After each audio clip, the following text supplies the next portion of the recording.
Ciao e benvenuto su Storie di Tradimento. Prima di iniziare, sarebbe molto apprezzato se vi iscriveste al mio canale, metteste mi piace al video e lasciaste un commento qui sotto. Questi piccoli gesti significherebbero molto per il futuro di questo canale e ricompenserebbero davvero lo sforzo che metto ogni giorno. Ora, senza ulteriori indugi, iniziamo. La porta si chiuse rumorosamente dietro Clara mentre avanzava con passo deciso lungo il corridoio, i suoi tacchi che battevano nettamente sulle piastrelle. Un brivido acuto attraversò l'aria, non per la brezza fresca esterna, ma per la tensione che crepitava tra lei e Adrien. Lui era appoggiato allo stipite della porta, le braccia incrociate, gli occhi duri come pietra. «Clara, pensi davvero di andartene così?» La voce di Adrien tagliò il silenzio, ogni parola intrisa di frustrazione.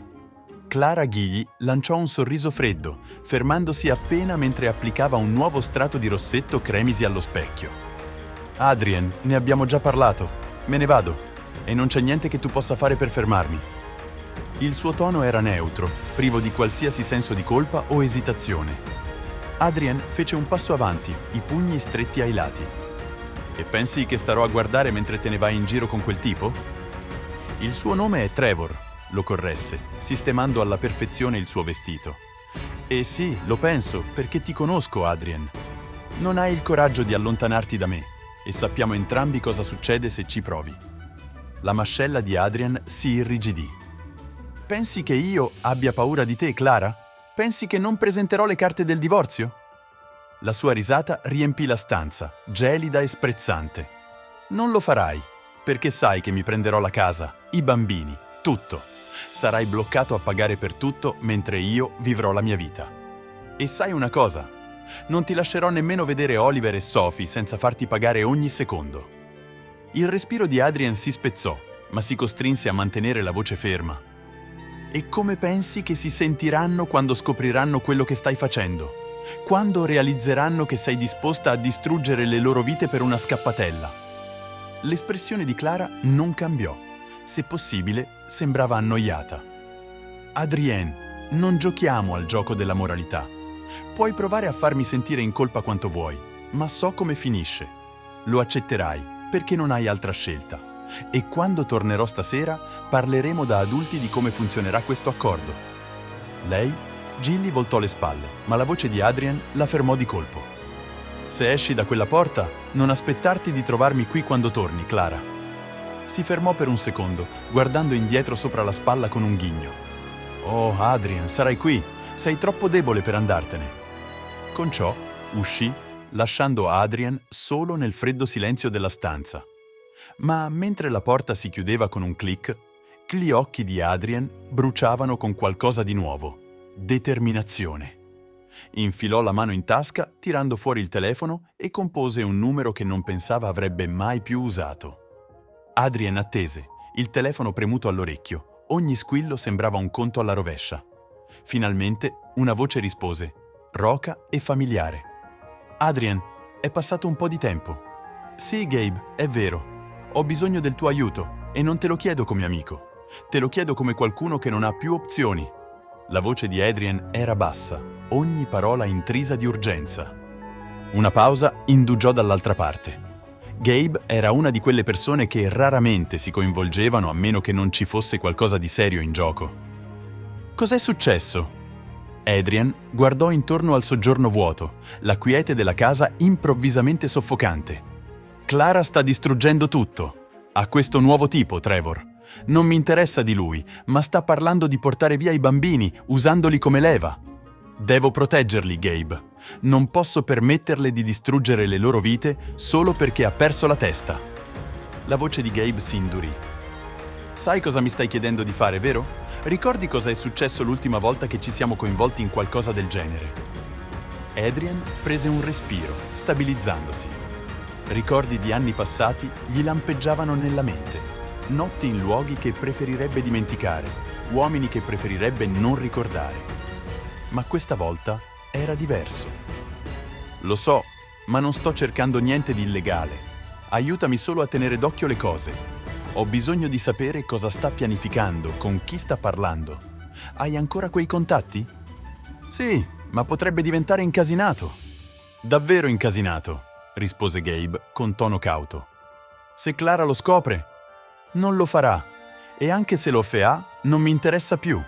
Ha superato il limite stasera, Gabe. Ho finito di giocare sul sicuro. La voce di Adrian si incrinò sotto il peso della sua frustrazione. Era stanco di fingere che andasse tutto bene, stanco di essere calpestato. E questa volta non l'avrebbe permesso. Gabe sospirò, poi fece una risata rassegnata. Va bene, Adrian, ci sto. Farò qualche chiamata, riunirò un paio dei vecchi del gruppo, ma faresti meglio a esserne sicuro, perché una volta che iniziamo non si torna indietro. La presa di Adrian sul telefono si strinse. Credimi, sono pronto. Nel frattempo, Clara entrò nel salone illuminato al neon dove Trevor l'aspettava, incarnando il seduttore con la sua giacca di pelle e il sorriso disinvolto. La musica pulsava dagli altoparlanti e l'aria era densa del brusio di conversazioni e risate. Appena Trevor vide Clara, le fece un cenno sicuro e alzò il bicchiere. «Ehi, bellissima, sei davvero venuta», scherzò, avvicinandosi mentre lei si sedeva accanto a lui. «E io che pensavo che ti saresti tirata indietro all'ultimo minuto». Clara sfoggiò un sorriso malizioso, posando la mano sul suo braccio. «Neanche per sogno. Ho finito di lasciare che Adrien controlli la mia vita. Sono pronta per un vero uomo, qualcuno che non mi trattenga». Trevor sorrise di sbieco, ma c'era un lampo di curiosità nei suoi occhi. «Sì, a proposito, pensi davvero che Adrien lascerà correre? La maggior parte reagirebbe se la propria moglie iniziasse a uscire con qualcuno di nuovo mentre sono ancora sotto lo stesso tetto». Clara rise, ma c'era un tono pungente. «È innocuo, fidati di me. Parla tanto, ma non farà mai nulla al riguardo. È semplicemente troppo prevedibile». Trevor alzò un sopracciglio, un accenno di dubbio che si insinuava nella sua espressione. «Comunque, sei sicura che ne valga la pena? Non è che navighi nell'oro senza di lui». Clara si avvicinò, sussurrando al suo orecchio, le labbra che si curvavano in un sorriso. «Ecco perché ho un piano. Basta che resti con me e vivremo la bella vita prima di quanto pensi». Trevor non poté resistere alla sua sicurezza, così alzò le spalle e fece tintinnare il suo bicchiere contro il suo. Ma anche mentre brindavano, non riusciva a scrollarsi di dosso la sensazione che Clara stesse sottovalutando suo marito. Adrien poteva sembrare tutto fumo e niente arrosto, ma Trevor sapeva bene di non ignorare gli istinti che lo avevano tenuto fuori dai guai per tutti questi anni. Di ritorno a casa, Adrien non perse tempo. Si diresse nel seminterrato, dove una polverosa cassetta di metallo con lucchetto giaceva nascosta sotto una pila di vecchi attrezzi. All'interno trovò un set di documenti, alcuni piccoli dispositivi elettronici e un telefono usa e getta. Era come tornare in un passato che aveva giurato di non rivisitare mai più, ma i tempi disperati richiedono misure disperate.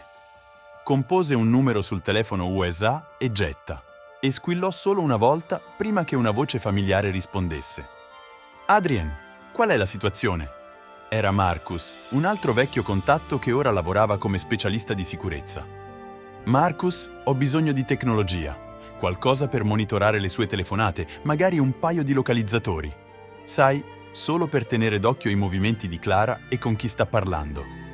La voce di Adrien era ferma, senza esitazione. Marcus ridacchiò asciuttamente. «Hai ancora gusto per le cose da spia? Va bene, ti invierò un pacchetto. Dovrebbe arrivare entro domattina». «Grazie. E Marcus, non dirlo a nessuno, non ancora». La voce di Adrien si ammorbidì, il peso della situazione che lo opprimeva. «Ricevuto, amico, solo non andare a cacciarti troppo nei guai». Mentre Adrien terminava la chiamata, sentì una strana sensazione di calma scendere su di lui. Per la prima volta in mesi sentiva di riprendere un po' di controllo. Qualunque cosa Clara pensasse di avere su di lui, stava per rendersi conto di quanto si sbagliasse. Quando Clara tornò a casa, l'orologio aveva superato le 3 del mattino. Era un po' alticcia dalla serata fuori, un sorriso soddisfatto che le giocava sulle labbra. Ma nel momento in cui entrò, notò qualcosa di strano. Le luci del soggiorno erano accese e Adrien la stava aspettando, seduto tranquillamente sulla poltrona come un'ombra nel bagliore tenue. «Ecco chi ha finalmente deciso di tornare a casa», osservò, la voce quasi troppo casuale. Clara si fermò, il sorriso vacillante. Adrien, non ricominciare. Oh, non sto iniziando nulla. Sto solo assicurandomi che tu sappia come andrà a finire.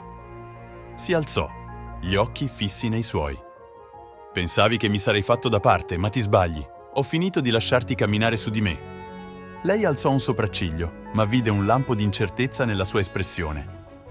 Pensi di potermi spaventare, Adrien? Con cosa esattamente? Non hai niente su di me. Adrien lasciò uscire una lenta risata senza umorismo. È quello che pensi? Diciamo solo che ho amici molto bravi a scoprire la verità più di quanto tu possa immaginare. E non lascerò che tu trascini i nostri figli in questo pasticcio. Gli occhi di Clara lampeggiarono con un misto di rabbia e qualcos'altro, qualcosa di simile alla paura, ma lo coprì con una risata tagliente. Pensi che i tuoi amichetti cambieranno qualcosa? Avrò comunque la casa, i soldi, tutto. Sai come funziona il sistema. Adrien fece un passo più vicino, l'espressione che si induriva. Sì, vedremo, perché non mi arrenderò senza combattere. Per un momento la tensione tra loro crepitò come elettricità. Nessuno dei due si mosse, entrambi intrappolati in un gioco pericoloso dove la posta in gioco era più alta che mai. Ma questa volta Adrien non sarebbe stato quello a ritirarsi. Adrien non dormì quella notte. Passò le prime ore a contattare vecchi contatti, impostando una rete di comunicazione sicura con Gabe e Marcus. All'alba, un piccolo pacchetto anonimo arrivò alla sua porta. All'interno, Adrien trovò alcuni dispositivi compatti, un paio di microspie, un localizzatore e una chiavetta USB carica di software che Marcus aveva personalizzato per le sue esigenze. Non perse un secondo. Clara dormiva ancora al piano di sopra, così uscì discretamente e posizionò un localizzatore sotto il paraurti dell'auto, assicurandosi che fosse nascosto dove lei non avrebbe mai pensato di guardare. Poi mise una microspia nella sua borsa, una piccola assicurazione per catturare qualsiasi conversazione che pensava fosse privata.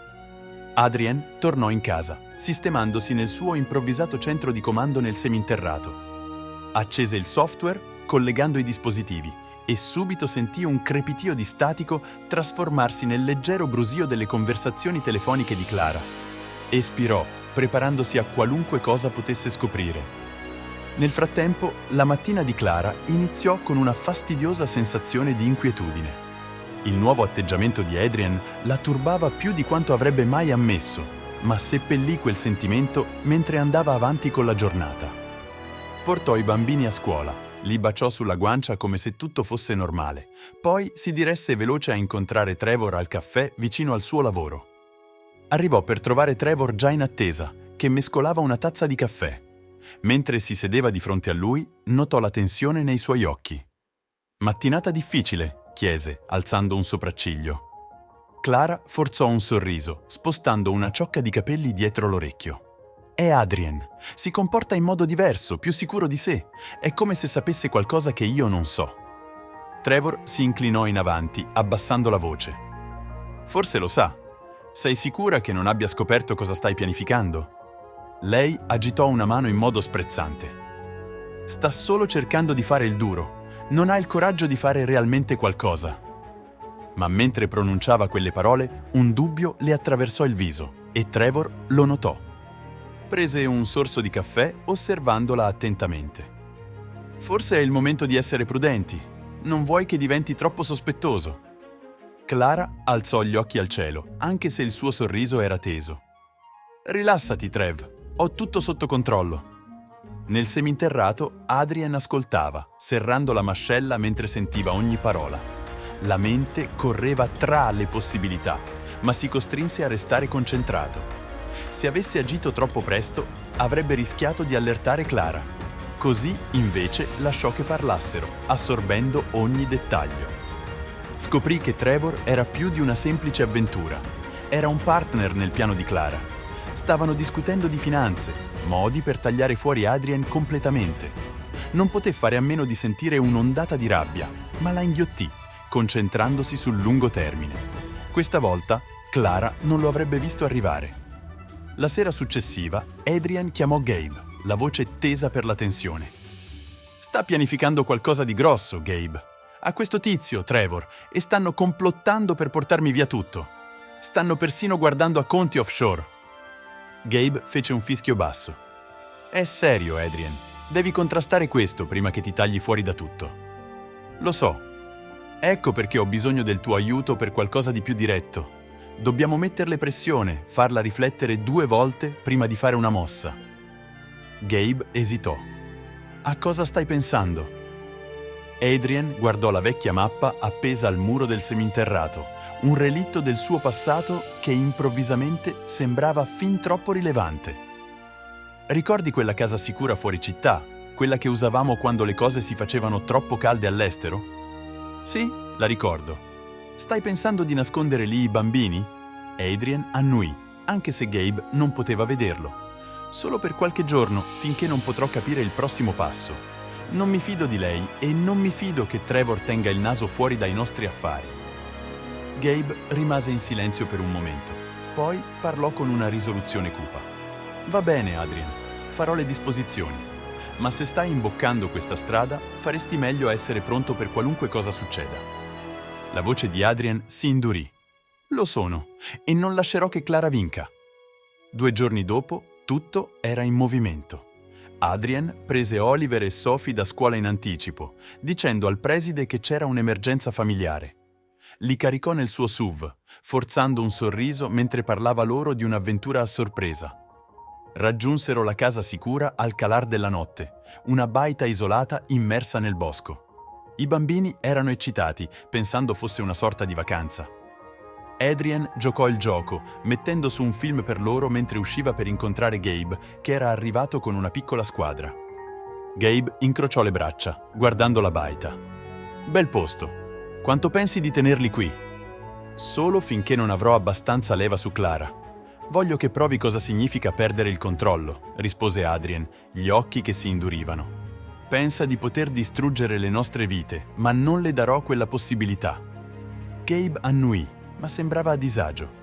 Sei sicuro che sia quello che vuoi, Adrian? Potrebbe diventare brutto molto in fretta.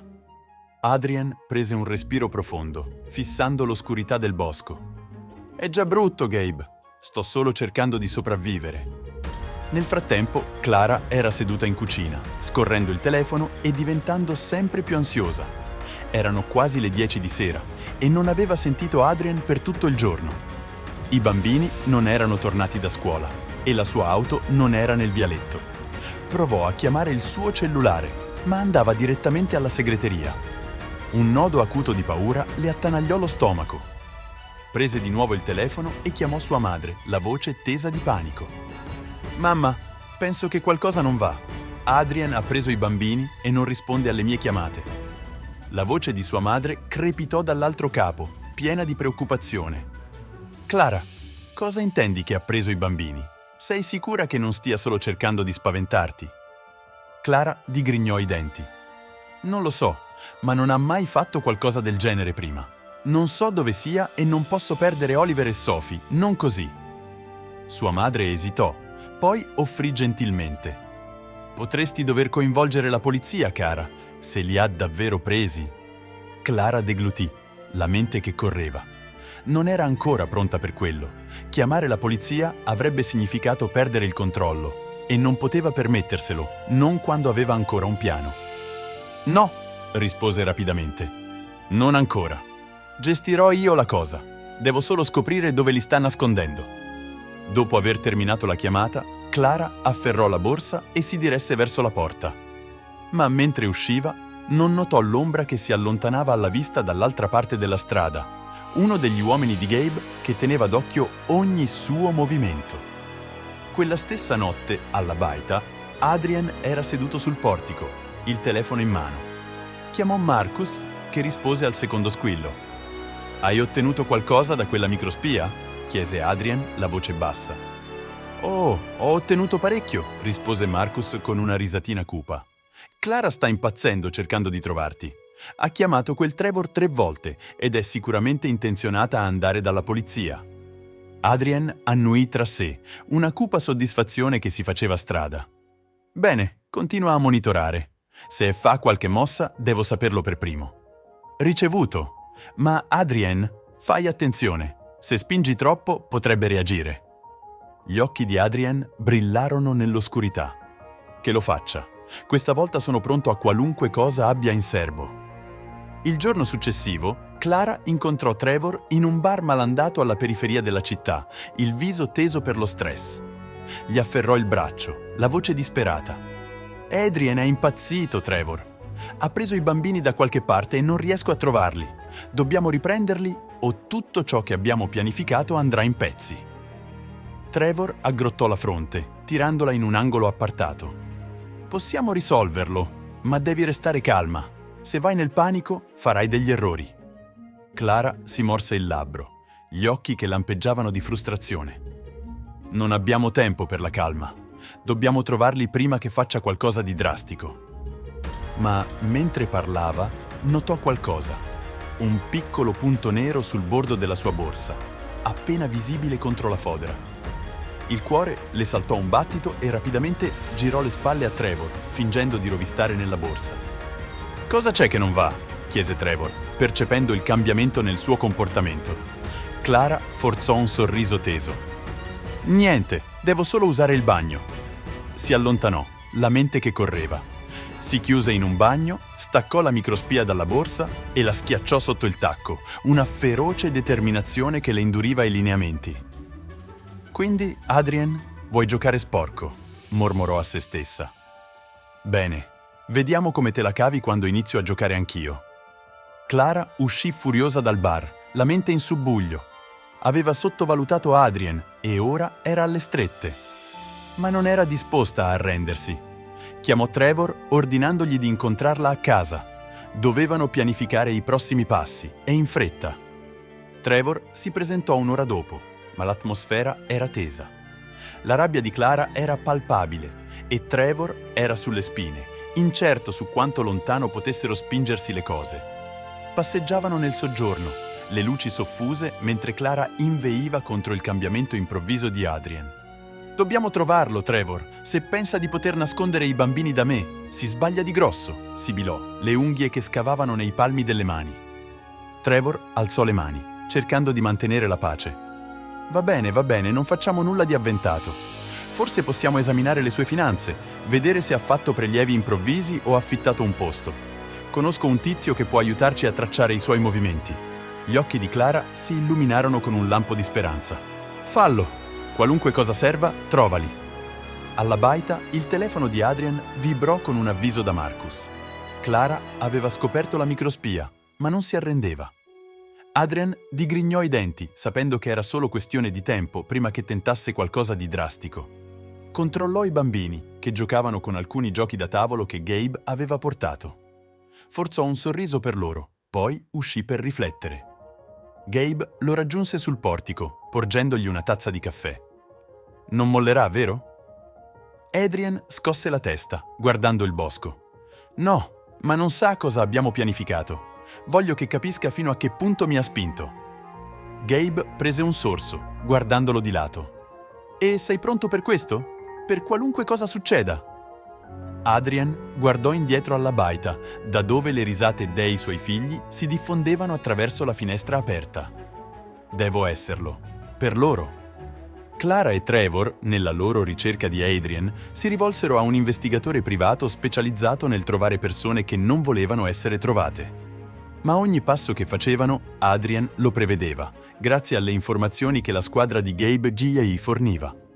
Quando Clara organizzò un incontro con un avvocato per discutere la richiesta di custodia urgente, Adrien era già lì ad aspettare fuori dall'edificio, registrando l'intero incontro.